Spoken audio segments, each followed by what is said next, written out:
Hello everyone, thank you for coming up today. My old subscribers, thank you.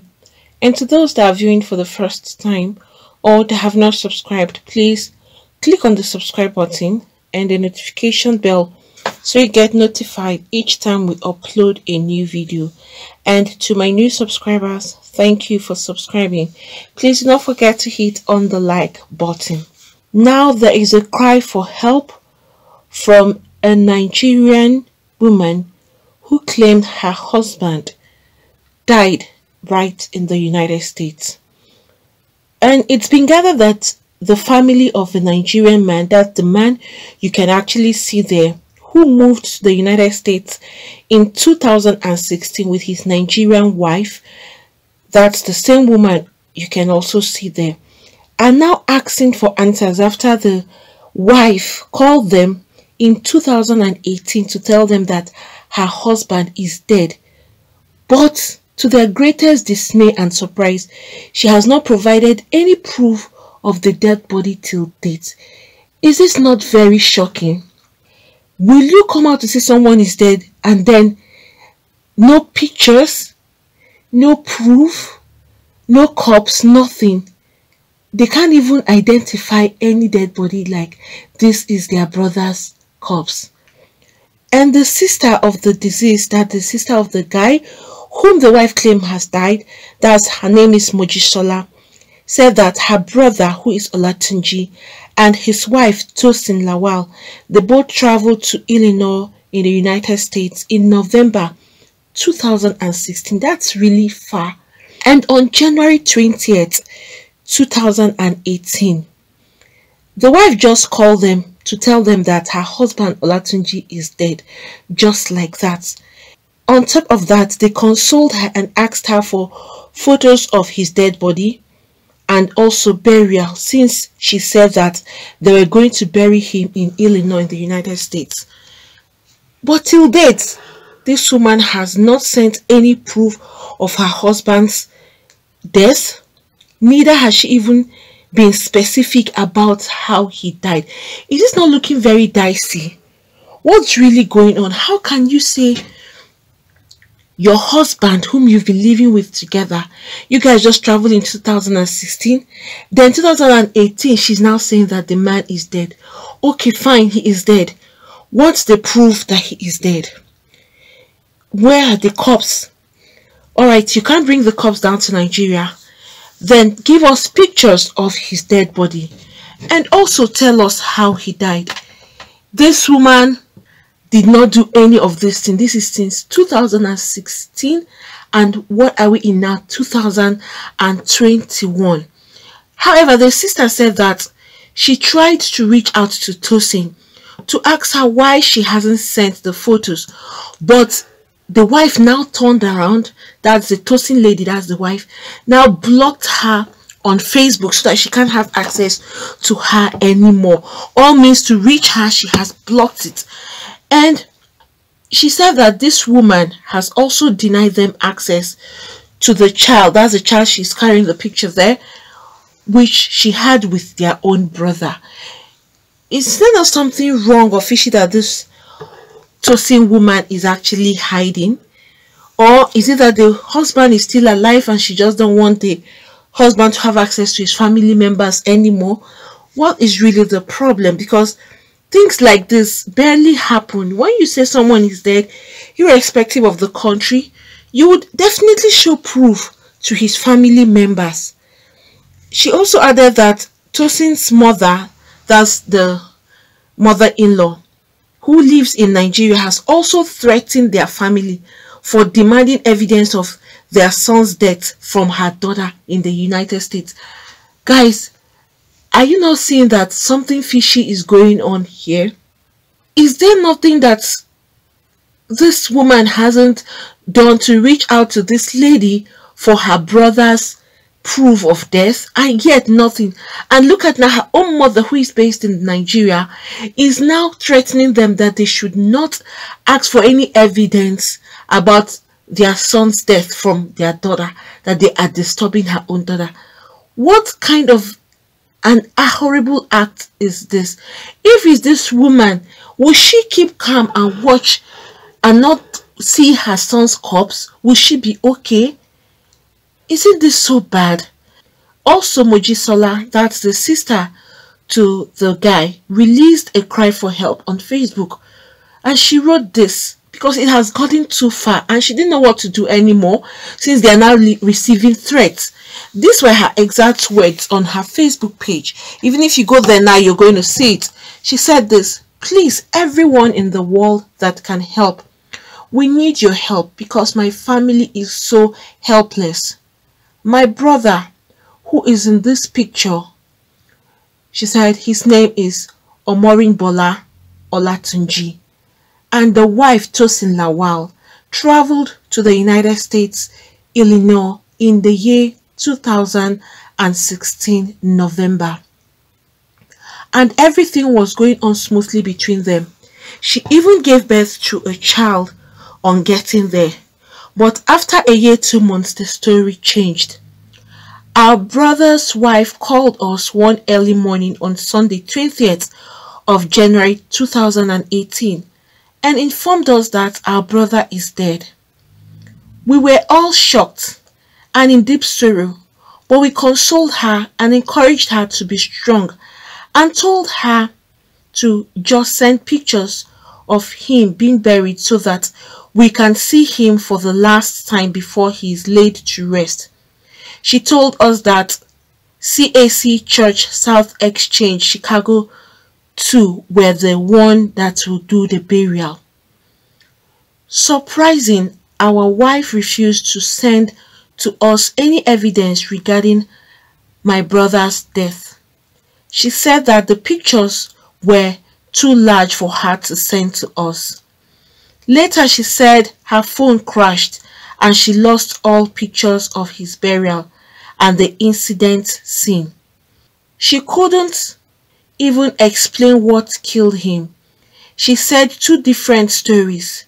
She also stopped communicating with all of us, including my aged parents. She did not even consider that my daddy, who was the one that sponsored them both to the United States, just had an accident then. After a while, I tried all means to contact her. I asked her why she wasn't sending those pictures that we requested earlier. She became very angry and unfollowed me on Facebook. She also denied us access to the child.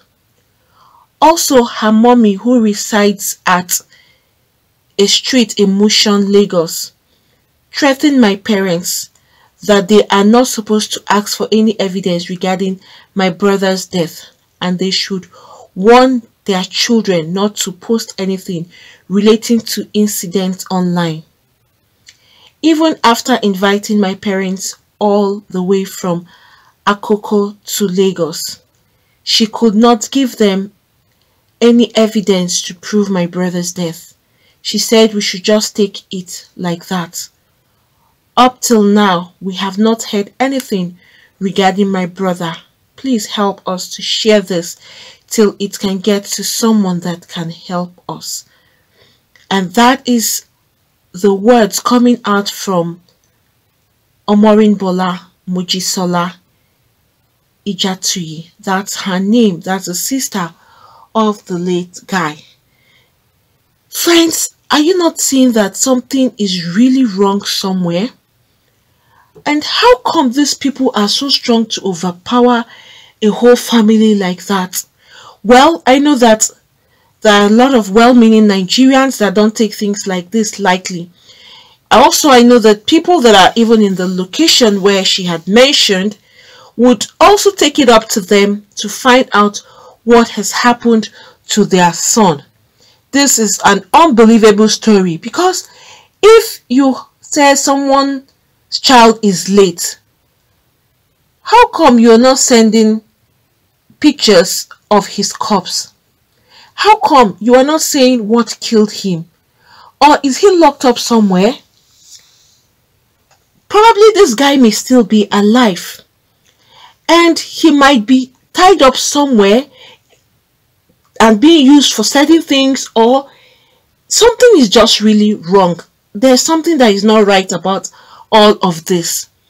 It has never been heard before that you will call a family member and tell them that their son is late, and you would not show any proof of the corpse or how he died. Nothing. And now look at what the mother is doing in Lagos. She is now threatening Mojisola and her family.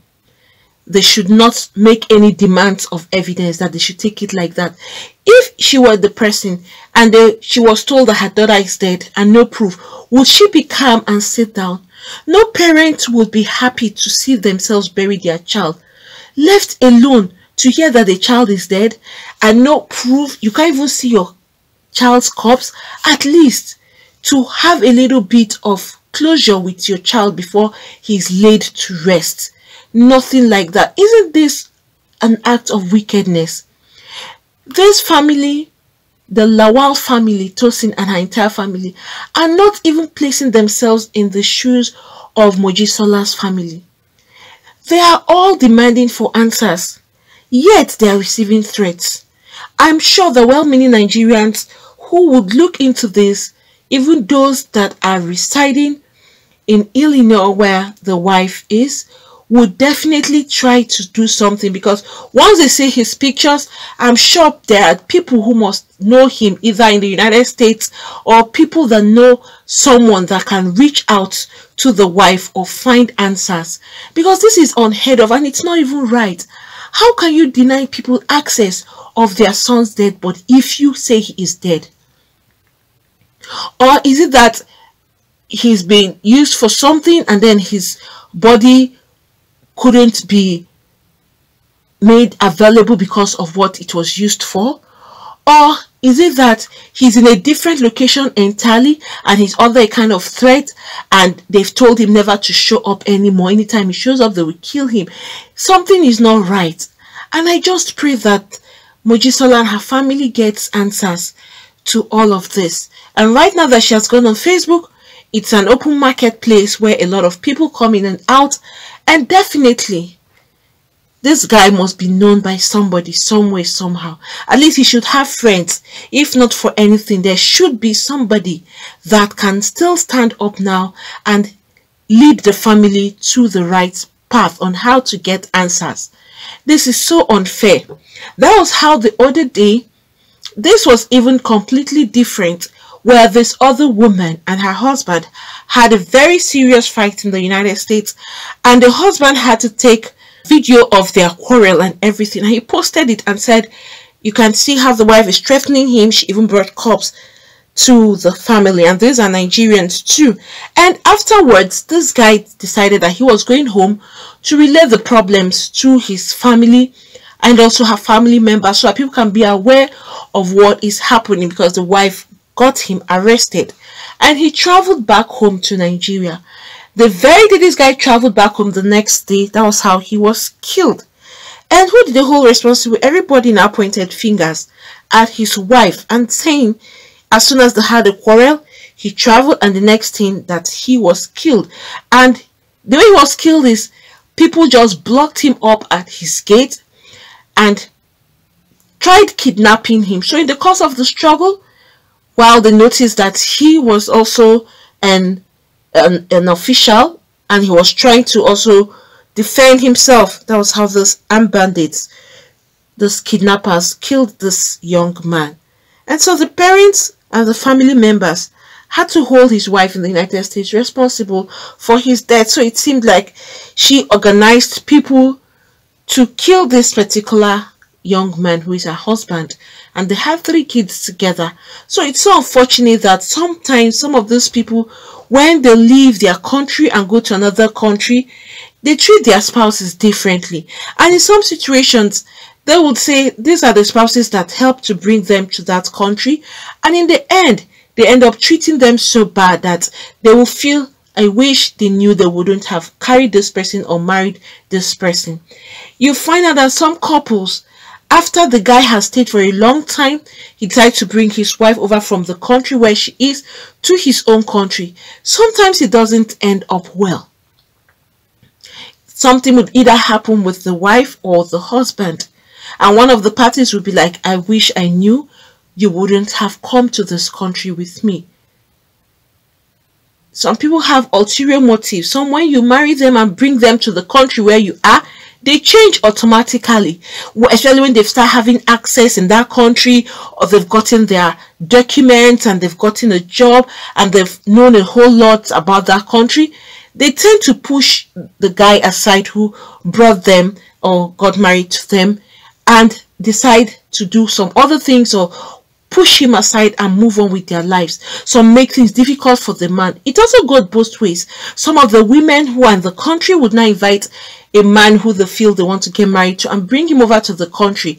And after fending for him and helping him, putting him in place and all, they will ensure that this guy is established. As soon as the guy is established, he now starts misbehaving or start treating that lady who brought him to the country like she doesn't matter, and he will now start moving on with other women. A lot of things have actually happened, and that's why some people feel so bad when after they have brought in someone whom they feel that, okay, we can live together as husband and wife, I'll prefer someone from my own country. They'll go bring the person from their country and come and stay with them, but in the end you find that either one of the two parties either dead or thrown away from the house.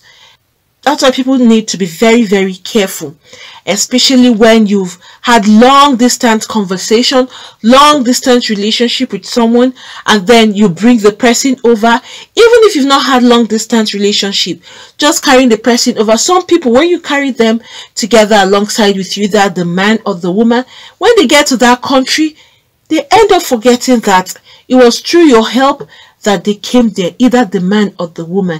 And at the end of the day, they end up treating you so bad. Some would plan your death. Some would do a whole lot of terrible things to you.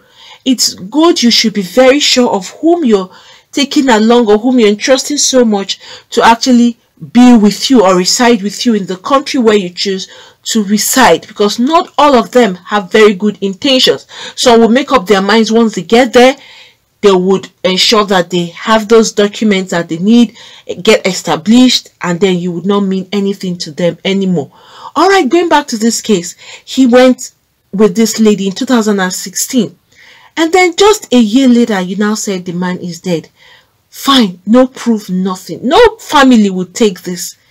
Seriously, no family at all would fold their arms and you just tell them verbally their son is dead, and they would now take it lightly. No, they would either start making consultations with people either in that country where you are to find out, or make contact with friends and other family members. I just hope and pray that Mojisola and her family get answers. The answers they're requesting for. They want the proof of his corpse. Also, they want a proof or evidence of how this particular young man passed away. But how are they feeling? How will you just call a family and tell them that their child is dead, and then you're not showing them any pictures? You're not sending them any evidence? It's so clear that something is wrong somewhere and it needs to be handled fast. 2016 till date, it has taken a very long time. This family might have tried so hard, and since they saw it wasn't happening or working out, that's why they had to come out on Facebook to cry out for well-meaning Nigerians to come to their aid. And I pray that they get the help they need. Friends, what do you all think about this? A woman who has just called the family to say their child is dead, yet no corpse, no evidence, no proof of anything. Please, if you have anything to say, you can put that down at the comment section. Thank you for coming up today. Please don't forget to hit on the like button. Also subscribe and hit the notification bell so you get notified each time we upload a new video. Thank you. God bless you all.